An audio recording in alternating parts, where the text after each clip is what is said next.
personas que lo usan. Y tiene tanto que ver con esa función netamente de relaciones, como también lo que hace lo simbólico. Por eso Vitruvio entendía la utilitas como la disposición de habitaciones y de los espacios de forma y manera que no hubiera trabas para el uso, de manera tal que el edificio se adaptara perfectamente a su emplazamiento y a su destino. Como ven, él no solamente piensa cuáles son las relaciones internas del edificio, sino también las externas con su emplazamiento y con su destino. La siguiente categoría es las firmitas, que hace alusión a la estructura, a la solidez, a la tecnología, es decir, cómo se mantiene en pie, cómo se equilibran las fuerzas que los materiales que se usan ejercen entre sí. En la firmita estudiamos la estructura física, pero también cómo se percibe la estructura. Hay épocas de la historia en la que esa lectura de la estructura es directa, mientras que hay otras épocas en que la estructura no se ve, porque el lenguaje no condice con el sistema estructural al que corresponde. Por firmitas, Vitruvio entendía aquellos aspectos vinculados con las estructuras, los materiales, los sistemas constructivos, lo que hoy denominamos en general tecnología. Y finalmente, por Venustas, haciendo relación a la belleza específicamente romana, Vitruvio ponía en relación todos los sentidos en función de la arquitectura. Era la forma de ver y entender esa arquitectura. Y las Venustas hacen referencia a la belleza y, por lo tanto, a las características morfológicas, expresivas y a lo que hoy llamamos lenguaje arquitectónico. Como también pueden ver, acá nos falta algo que es el espacio, porque el espacio como categoría va a aparecer recién en el siglo XX, lo que no quiere decir que estos arquitectos no entendieran o no pusieran atención al espacio, sino que el espacio era el resultado de estas utilitas, firmitas y venustas. Empecemos con estos 4 componentes de análisis arquitectónico primero. La primera categoría es la de tipos funcionales. ¿Por qué tipos y por qué funcionales? Por tipo o por estudio del tipo, vamos a seguir la definición que nos da un historiador, pero también teórico francés, Quatremer de Quincy, cuando en el siglo XVIII dijo que el tipo, como una categoría de análisis, era aquel esquema más o menos abstracto, vago, de cómo funciona un edificio. Hay muchos tipos, además del edificio funcional, del tipo funcional, perdón. La estructura es un tipo, se puede estudiar a través de tipos. El espacio y el lenguaje también se pueden estudiar a través de tipos. Sin embargo, cuando nosotros nos refiramos a tipo específicamente, nos estamos refiriendo directamente al tipo funcional. Entre estos tipos funcionales a lo largo de la historia van a encontrar 2 grandes grupos, los religiosos por un lado y los civiles por el otro. Dentro de los religiosos, y atendiendo a esto de la función, van a tener tantos tipos de templos como religiones. Así tenemos templos paganos, templos cristianos y las subdivisiones que les corresponden, templos sintoístas, mezquitas, sinagogas y todas las otras religiones que quieren estudiar. A veces hay conjuntos de estos templos, conjuntos religiosos que no solamente tienen el templo, sino que están acompañados por otros edificios que cumplen otras funciones. Así van a aparecer, en el caso cristiano, el monasterio, el convento, el santuario, el eremitorio, etc. También dentro de estos religiosos entran las tumbas, los monumentos conmemorativos, los baptisterios, los calvarios, etc. Mientras que dentro de los civiles, en primera instancia, el tipo que tiene más ejemplos a lo largo de la historia es, por supuesto, lo primero que usa el hombre, que es la vivienda. Mientras que lo van a acompañar tipos que responden a la economía, a la salud, etcétera, como mercados, hospitales, posadas, fortalezas, teatros, escuelas. Y tantas aquellas instituciones como el hombre vaya creando a lo largo del tiempo. ¿Cómo hacemos para definir gráficamente un tipo? Por ejemplo, y lo primero que hago es entender qué es lo que voy a comparar, porque el tipo nace, los esquemas tipos nacen de comparaciones. ¿Qué quiero comparar? Algo que sea similar o que responda a la misma función, porque si comparo formas que tienen distinta función, difícilmente podré encontrar similitudes y diferencias que me ayuden en un proceso de diseño. Entonces, lo primero que hago es definir qué voy a comparar. En este caso, yo elegí comparar para definir el tipo funcional de un conjunto religioso cristiano para comunidades religiosas que tuvieran un eje longitudinal de simetría bilateral. Ahí estoy adelantando ya que estoy buscando. Entonces busco ejemplos, en este caso a lo largo de la historia. Este es del siglo XII, este es renacentista, este también es románico, este es renacentista y este es renacentista. ¿Qué comparo acá? Que lo que buscaba primero todos tienen iglesias longitudinales de simetría bilateral, todas lo tienen. Son diferentes las iglesias, sí, pero todas tienen un desarrollo longitudinal que hace a esa función del camino del cristiano hasta buscar la salvación.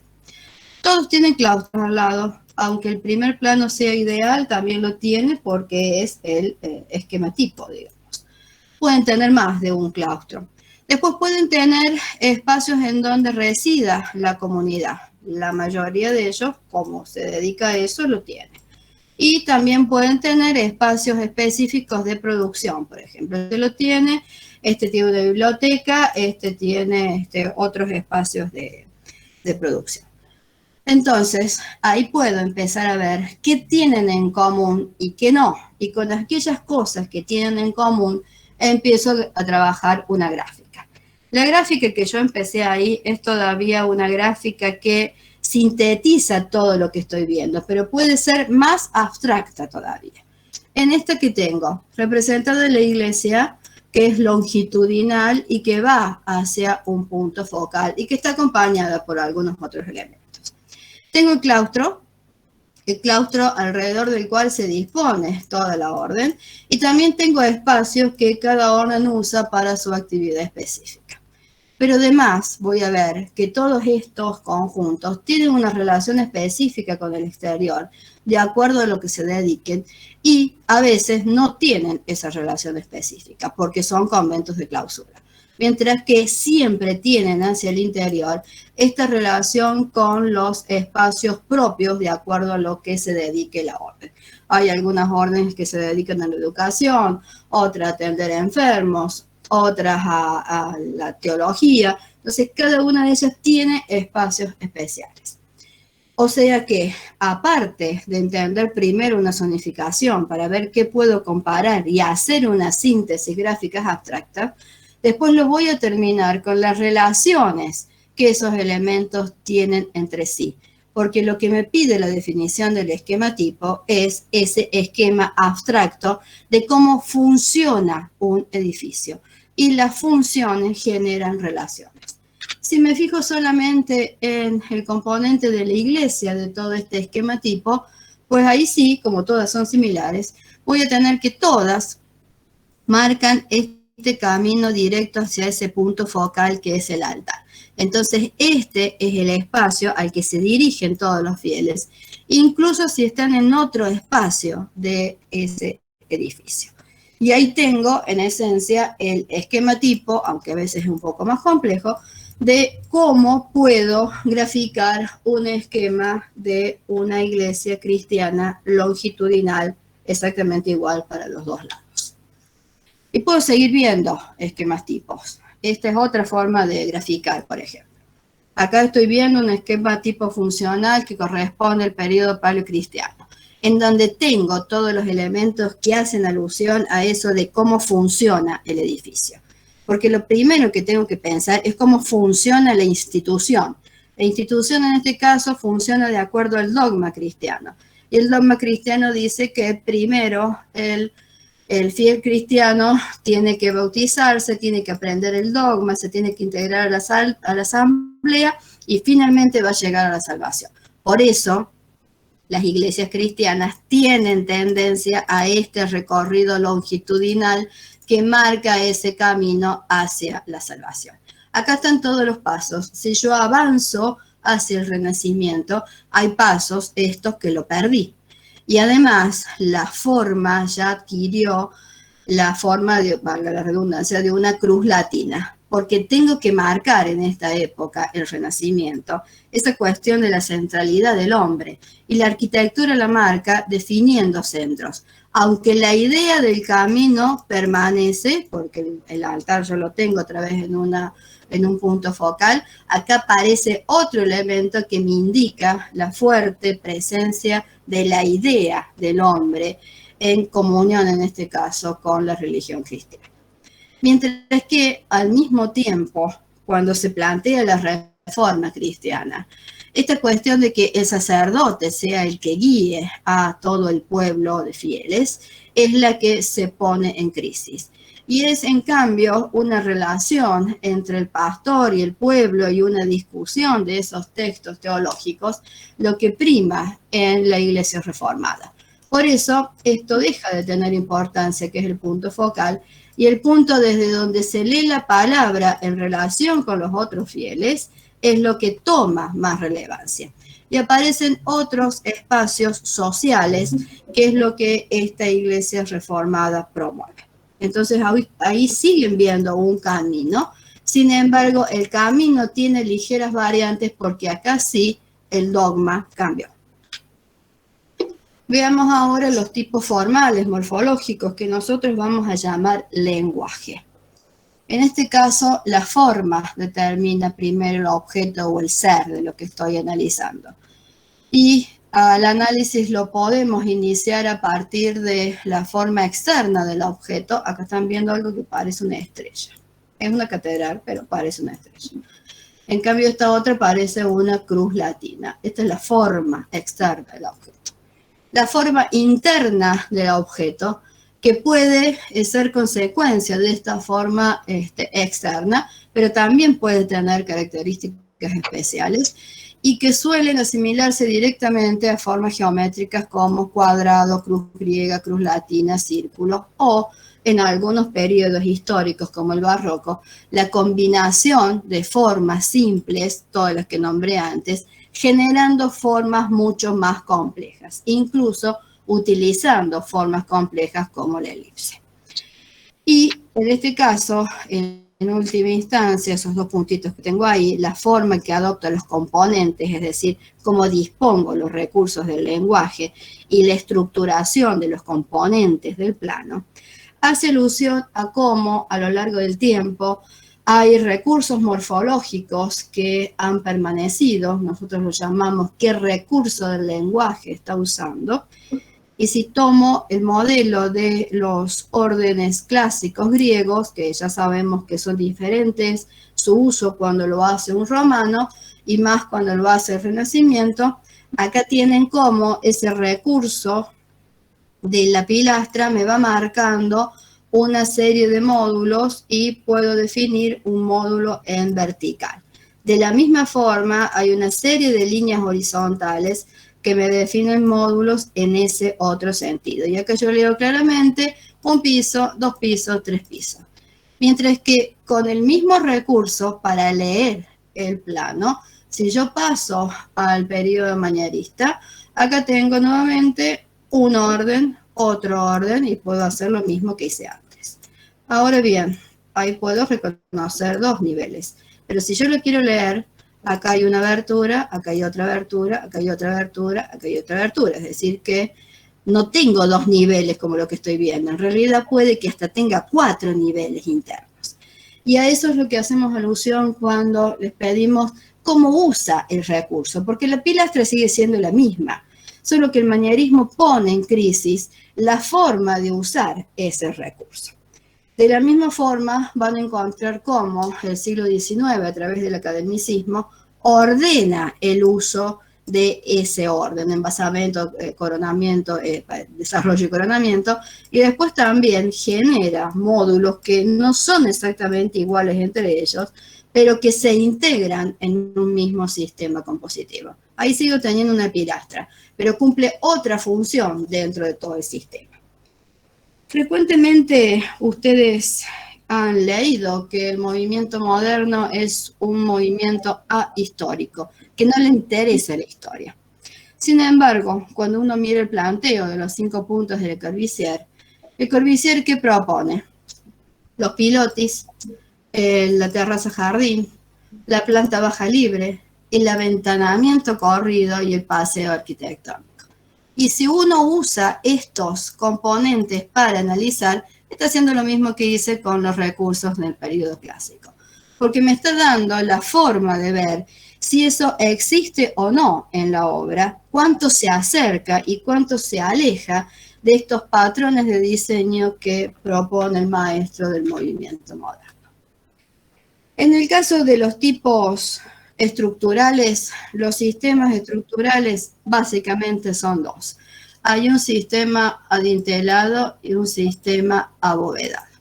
El sistema adintelado, que es el que en su máxima expresión, podemos decir, usan los griegos, tienen dos elementos verticales que soportan un elemento horizontal. Y se acabó. Obviamente tiene un piso, nunca se olviden del piso. Una vez que resuelvo cómo se sostiene este dintel, tengo resuelto el sistema estructural, que tendrá más luz a medida que pueda manejar mejor los materiales y pueda ir separando estos dos elementos verticales, como ya en el siglo XIX.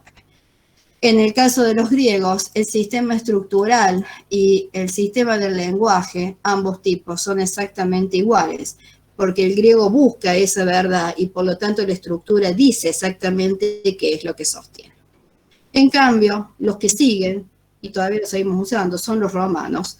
Los romanos, buscando cubrir mayores luces, trabajan a partir de mampuestos mucho más pequeños, y es este mampuesto lo que le permite generar un arco de medio punto. Este arco de medio punto, un poco chueco, ¿de dónde nace? De ir poniendo dovela sobre dovela, unas al lado de otras, hasta que al final, la que se denomina la clave del arco, empieza a empujar hacia los laterales y hace trabajar el arco a compresión. De esta forma, deslizándolo de manera horizontal, tenemos una bóveda de cañón corrido, que es esto que tengo dibujado acá. Mientras que si cruzo dos bóvedas de cañón corrido, ahí está el arco que tenía abajo, otro arco y otro arco, y después marco las aristas que estas generan cuando se cruzan entre sí, tengo una bóveda de arista. Mientras que si la hago girar, me acabo de dar cuenta que un error. Si hago girar sobre un eje vertical ese arco de medio punto, genero una cúpula. Y ahí tengo las tres variantes que me permite el sistema abovedado, que otra vez va a ir modificándose a medida que los materiales permitan diseñarlas con otros tipos de apoyos y también con otros tipos de componentes materiales que la van a hacer mucho más amplia, generar menos cargas o más flexibles en cuanto a su sistema de apoyo. Cuando miramos los sistemas constructivos americanos, pueden ser similares, pero también pueden tener características regionales. Y esas características regionales hay que definirlas específicamente. Es muy común, por ejemplo, en el interior, en la Pampa Argentina, ver cómo existe esto que se llama el muro tipo chorizo. No ve la diapo, disculpe. Se quedó como en romano. No sé si seré tú o no. ¿Sos vos nomás o el resto ve? Yo puedo verlo al revés. Yo me quedé Yo me quedé en romano. Ahí me muevo, ¿me ven? Sí, pero quedamos en tipo estructural. Salgo y vuelvo a entrar, no se preocupen. ¿Ahí me ven? Yo creo que la arquitecta está explicando sobre la lámina esa, sobre esa diapositiva, ¿o no? Sí, Ahora voy a empezar a dibujar de nuevo sobre esta diapositiva. es un gráfico chiquito que está al medio, abajo. Acá, ¿me ven? Sí, ¿Ahora me ven? Sí, sí. ¿Sigo? Bien. Sí, por favor. Sí. Este que estaba describiendo ahora es un sistema que se llama muro no es de adobe, de tipo chorizo. Este se logra a través de dos elementos verticales y después elementos tensados que inicialmente son tientos y después se transforman en alambre. Y voy trenzando ahí con paja brava un 8 arriba y un 8 abajo hasta lograr el espesor de un muro. No demasiado ancho, pero funciona como muro.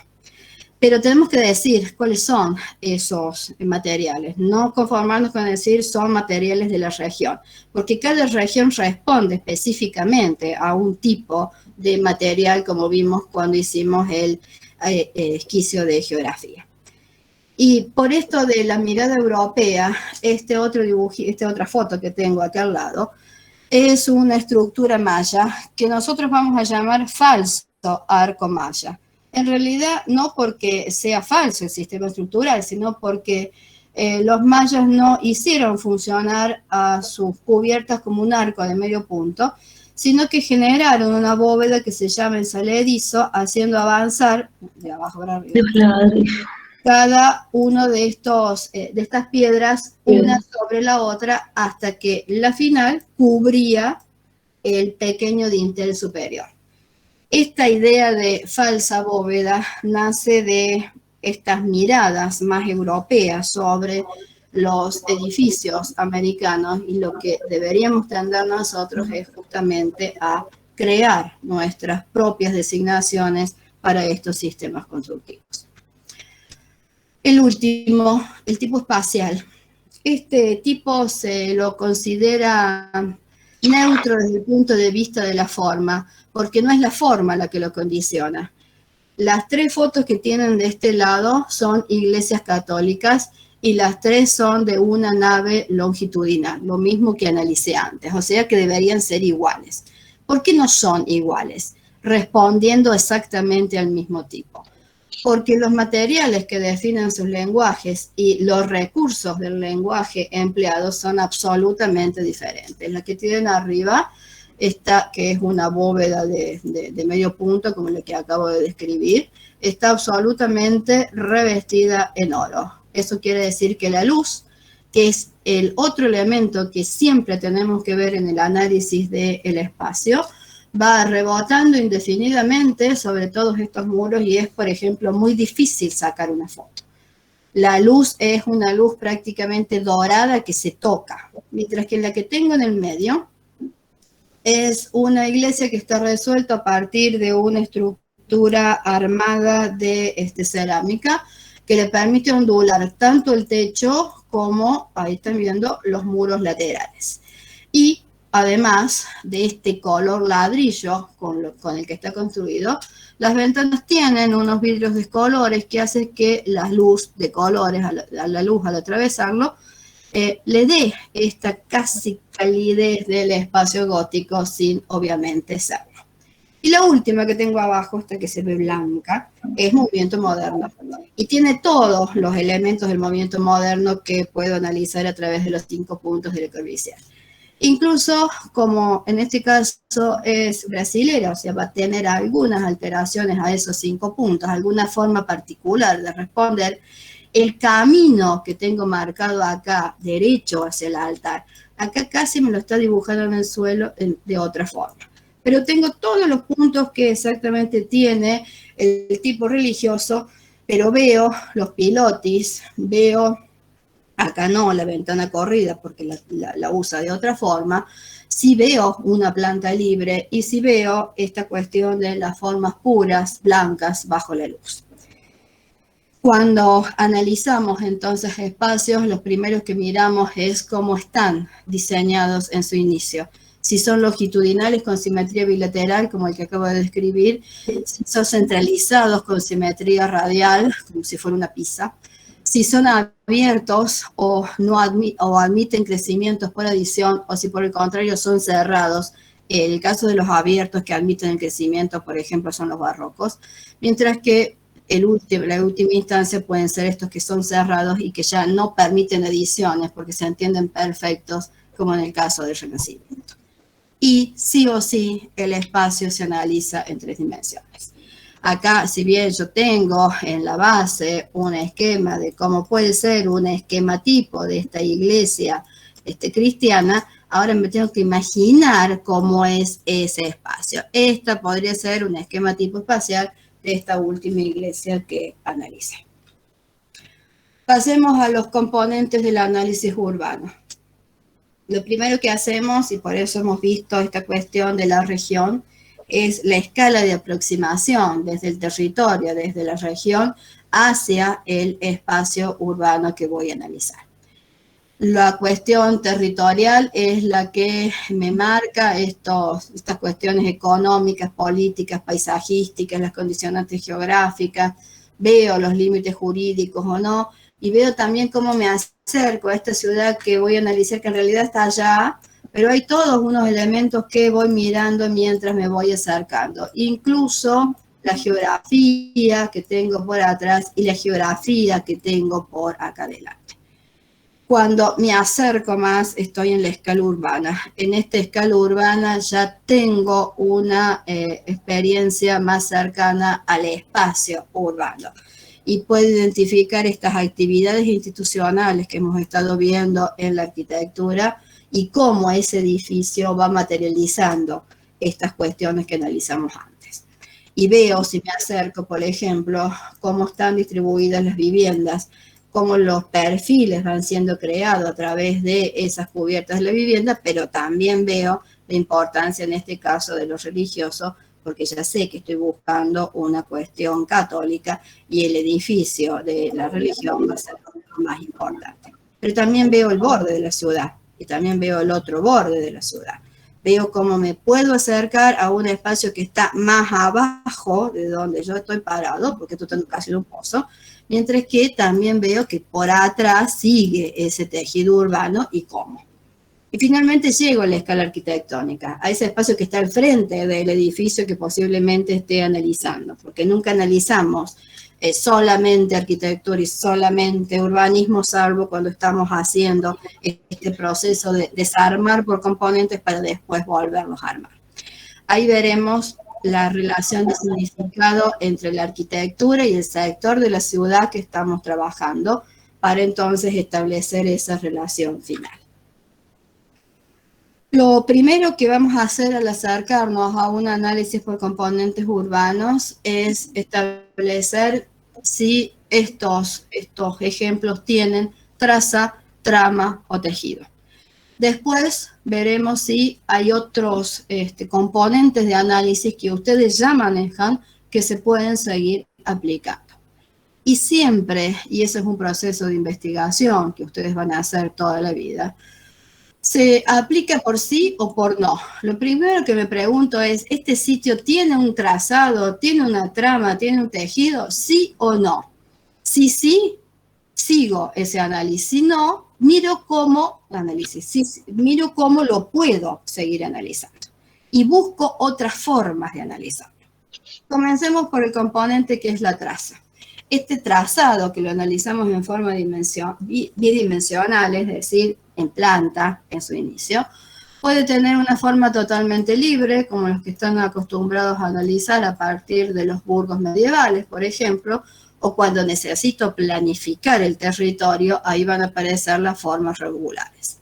Estas formas regulares pueden ser concéntricas a partir de un punto más importante, como este que estoy marcando acá, o pueden ser totalmente regulares, como las que proponen los romanos para sus ciudades militares, que después va a pasar, y por eso esto les es familiar, directamente a América, como prácticamente un modelo, porque el tipo no va a tener variantes, o va a tener muy pocas variantes dentro del territorio americano. Entonces ahora, con esos, puedo ver si lo que tengo de este otro lado tiene traza. Este ejemplo que tengo acá arriba es un asentamiento prehispánico maya. ¿Tiene traza Chichén Itzá? Y no estoy viendo calles, que es lo que yo estoy buscando. Y este dibujo me ayuda a mostrar primero la calle, después la manzana. Lo que tiene más importancia es lo que estoy tratando de analizar. Si no tiene calles, ¿cómo estudio el trazado? ¿Cómo se organiza esto? Empiezo a trazar ejes. El eje siempre me ayuda y me va a decir cuál es el espacio urbano más importante a partir de los elementos ahora arquitectónicos que tengo, porque no he podido definir esta primera instancia. Entonces, posiblemente llenos y vacíos me ayude a ver que esto tiene más vacío que llenos, por ejemplo, o que tiene hitos a partir de los cuales el resto de las funciones de esta ciudad se van a ir organizando. Ahí no me funcionó la cuestión de la traza. En cambio, en las propuestas del movimiento moderno, que van a ser diferentes a estas otras que yo dibujé de este lado, sí, porque acá tengo calles que en ramificación, distinto a lo que yo dibujé antes, van generando el acceso a cada una de las tipologías que puedo analizar o que ya he analizado antes. Es decir, que acá el análisis de la traza me resultó. Pasemos a la trama. La trama analiza la subdivisión y ocupación de esa unidad urbana que me generó la traza. Si no tengo traza, pues no tendré trama o tendré otra cosa. ¿Qué es la traza? Tomo la unidad urbana, acá en Córdoba es fácil, y veo cómo está dividida. Y como está dividida en 4 lotes, acabo de identificar la trama. Y después le voy a poner adentro los edificios para seguir analizando el tejido. Puedo ver que hay unidades de la trama que son absolutamente libres, de la traza, perdón, que son absolutamente libres, como la plaza, por ejemplo. O que hay otras unidades urbanas que no están subdivididas porque las han destinados a la ubicación de conventos, como esas dos, por ejemplo. O hay unidades que están divididas y están asignadas a una institución solamente.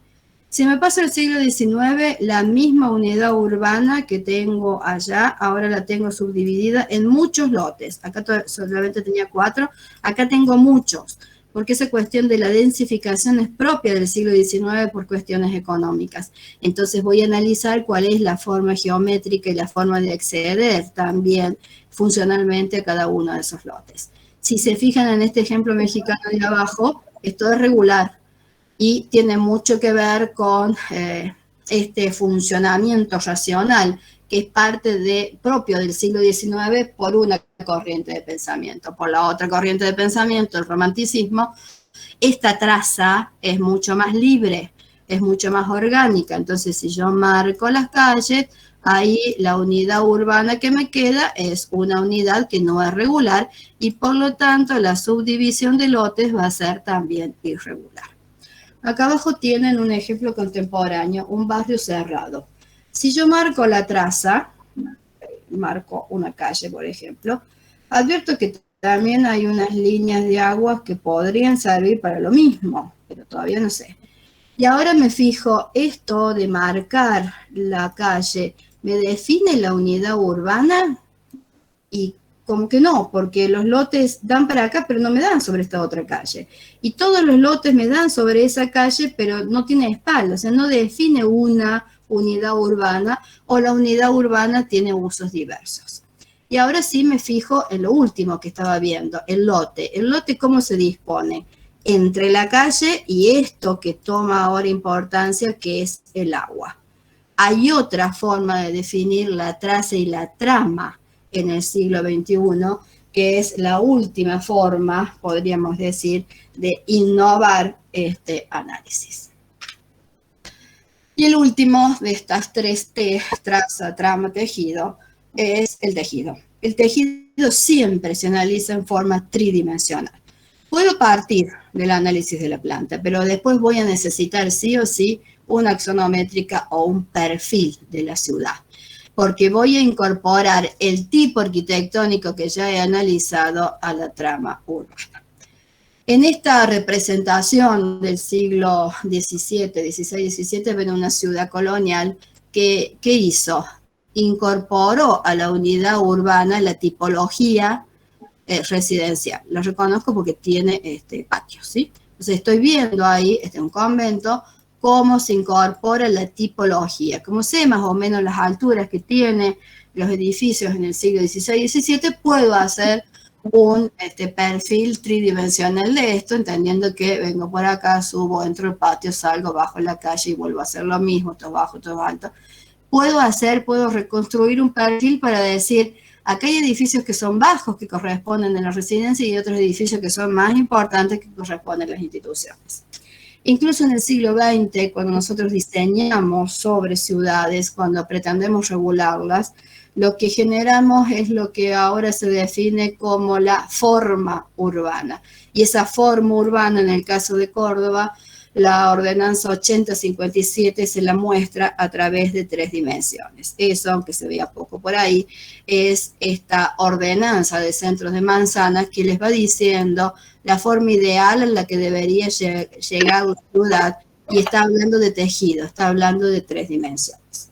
De este lado tienen una evolución de la ciudad de Córdoba, desde el colonial y la ubicación de las respectivas viviendas en las esquinas, en esas 4 suertes, en esas 4 lotes en que se divide la unidad urbana, a cómo se va subdividiendo en los años posteriores hasta que llega el siglo XIX y la subdivisión es mucho más acelerada. ¿Y qué tengo acá al costado? Las unidades tipológicas que insertas dentro de la manzana me permiten después construir el tejido. Tejido que ya en el siglo XX adquiere estas características que ustedes tienen acá, donde lo que me dice la ordenanza es la altura que voy teniendo, a la máxima que puedo llegar, y qué FOS, qué retiro y qué FOT tengo que utilizar para encuadrarme dentro de esta ideal forma urbana. El tejido siempre, como les dije, se analiza en 3 dimensiones. 3 dimensiones de un tejido irregular, como este que tengo acá abajo, o incluso cuando está planificado, es una de las propuestas urbanas de Le Corbusier. Yo acá lo que puedo ver es esa regulación de la traza, puedo ver incluso algo de trama, y me fijo y tengo como unas crucecitas ahí, entonces entiendo que esa es la tipología que insertó, pero solo cuando lo veo en 3 dimensiones. Entiendo que esto tiene una altura mucho más baja y acá sube, esto es más alto y después baja y retoma el nivel original. Siempre entonces el tejido se analiza en 3 dimensiones. Una vez que hemos aplicado traza, trama y tejido, de acuerdo a lo que nos convenga, podemos completar ese análisis con otros parámetros que ustedes también han manejado. Por ejemplo, Kevin Lynch. Kevin Lynch, ¿qué les propone? Límites o bordes, nodos, hitos y zonas. Frecuentemente usamos esta cuestión del hito o esta cuestión del borde.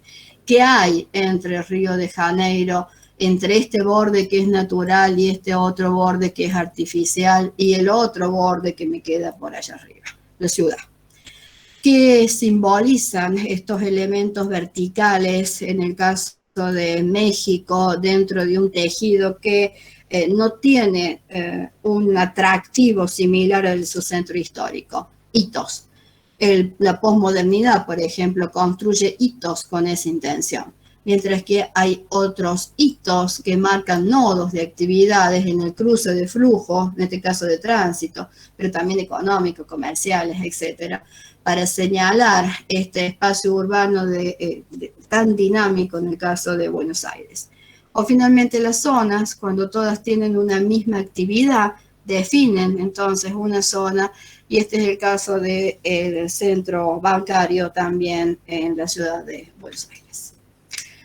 Lo otro que tenemos a disposición es el estudio de los llenos y vacíos, y esto nos da una muestra de cómo se ocupan el tejido en la ciudad, de cómo se van ocupando los espacios, y los tejidos resultan más abiertos, más compactos o más abiertos de acuerdo a esa ocupación.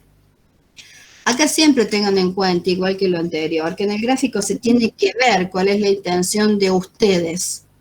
Ustedes son los que están analizando, entonces elijo qué es lo que va a tener más peso en la imagen. Si lo lleno, como en estos dibujos de arriba, donde lo lleno es lo primero que salta a la vista, o el vacío, como en este dibujo de abajo, que es lo primero que salta a la vista. Ven que esos dos casos son inversos. Y análisis de este tipo hay de prácticamente todas las ciudades. Para cerrar, es el espacio urbano lo que sintetiza todo lo anterior. Lo que me dice cómo a nivel peatón, nunca volando, la persona entiende lo que el espacio urbano le está transmitiendo. Es la población la que al circular por estos espacios entiende o no entiende. Y entiende a partir de todos los parámetros que hemos analizado antes. De ahí sabré por qué este espacio me resulta quizás más atractivo por el manejo de desniveles, por las relaciones que tiene de altura, por el tipo de material y colores que usa, por lo que estoy viendo allá al fondo, por la perspectiva que genera, a este que repite un modelo arquitectónico internacional, no genera demasiados elementos de contraste en el espacio en el que el hombre va caminando, y esto define un espacio urbano que atrae a un espacio urbano que simplemente es de paso. O cómo cambian a lo largo de los años, de acuerdo a diferentes normativas que atienden o no a esta cuestión de la traza, la trama y el tejido que definen la forma urbana, la memoria de ciertos espacios.